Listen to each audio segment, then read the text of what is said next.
For 25 years, I was on the inside. I was a GS-15 officer for the CIA, working with the Directorate of Science and Technology, and later, the Office of the Director of National Intelligence. And what I learned inside those walls, that's the reason I'm speaking out. Everything you think you know about our reality, our history, and where we fit in the universe is missing a few key pages. We are not alone. And the truth is more complex and closer than you can possibly imagine. For decades, we've all been asking the same question. Are we alone out there? The answer has been buried under layers of official secrecy and denial, but now those walls of silence are starting to crack. One of the men who stood behind that wall, a 25-year veteran of the CIA, is now stepping into the light. His name is John Ramirez, and his story doesn't just question the official narrative, it could shatter it. John Ramirez isn't your typical back-channel source. From 1984 to 2009, he specialized in missile defense, electronic intelligence, and analyzing advanced weapon systems. He was even a founding member of the National Counterproliferation Center. This was a man trusted with America's most sensitive secrets. When you're in the intelligence community, everything is on a need-to-know basis. But my job, looking at radar signatures and advanced weapons, kept putting data in front of me that just didn't match any known technology on Earth. At first, you write it off. It's an anomaly, a glitch. But after you see enough glitches, they stop being glitches. They become a pattern. A pattern the agency was very interested in, long after they told the public that projects like Blue Book were shut down. Ramirez talks about a hidden world inside the intelligence community, where the UAP, or UFO, issue never went away. He describes seeing secure databases filled with high-resolution images and military sensor data from encounters that seemed to defy the laws of physics. Encounters the public was never supposed to know about. Look, there's a difference between what they say in public and what's happening behind the scenes. Publicly, the subject was a career killer. Privately, we never stopped collecting data. Agencies like the National Geospatial Intelligence Agency, the NGA, are key. Their satellites see everything. The data is there. It has always been there. The question was never, is this real? The real question inside was always, what do we do with this information? According to Ramirez, what the government found isn't as simple as little green men. He says that based on his experience, the intelligence community quietly sorts non-human intelligence into 3 different baskets. The first group, we'd call them the residents. These are intelligences that might have been here the whole time, evolving right alongside us. They could be what we remember as gods, elves, or jinn from our ancient myths. They are native to this planet. The second group are the visitors. These are the classic extraterrestrials. They come, they go. They're behind thousands of the UAP sightings people report all over the world. But Ramirez says it's the third category that is the most unnerving. The third group, we called them the strangers. Their motives, where they come from, what they're capable of. It's a total black box, even to people at the very top. This is bigger than just flying saucers. We're talking about different species with different agendas, in a cosmic neighborhood so crowded, it would be tough for the public to handle without some careful preparation. And that preparation, Ramirez believes, is happening right now. A slow, controlled, soft disclosure meant to get all of us ready for a much bigger reality. For Ramirez, this knowledge isn't just professional. He claims it became personal.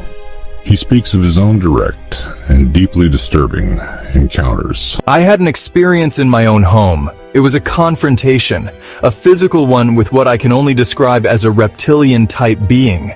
It was a struggle, and it left me with actual claw marks. That was the moment for me. It cemented that these interactions aren't just visions or bad dreams. They are real, physical things that can happen. This claim that non-human beings are physically here is one of his most explosive. Ramirez believes these beings might have even had a hand in our evolution, alleging that some classified analysis of recovered biological material has led to a belief that human DNA itself shows signs of manipulation. This remains a deeply speculative claim with no public evidence, but it's his warning about the near future that feels so urgent. I heard from what I would call official channels that we're on a timeline. It's a 5-year window that started back in 2022. It all culminates in 2027. By that year, the presence of non-human intelligence on Earth could become an open and undeniable fact. Whether they decide to show themselves or we force the issue, that remains to be seen. But the world is being primed for a reveal. What you are hearing is the testimony of a 25-year CIA veteran. If you think this information needs to be part of the public conversation, help us spread the word. Subscribe and share this video. The more people that demand answers, the harder it is for the truth to stay hidden. So, if any of this is real, why hide it for 80 years? According to insiders, it's a mix of reasons. Preventing public chaos, keeping global stability, and, most importantly, controlling world-changing technology. This is exactly what other high-level whistleblowers like David Grush have alleged.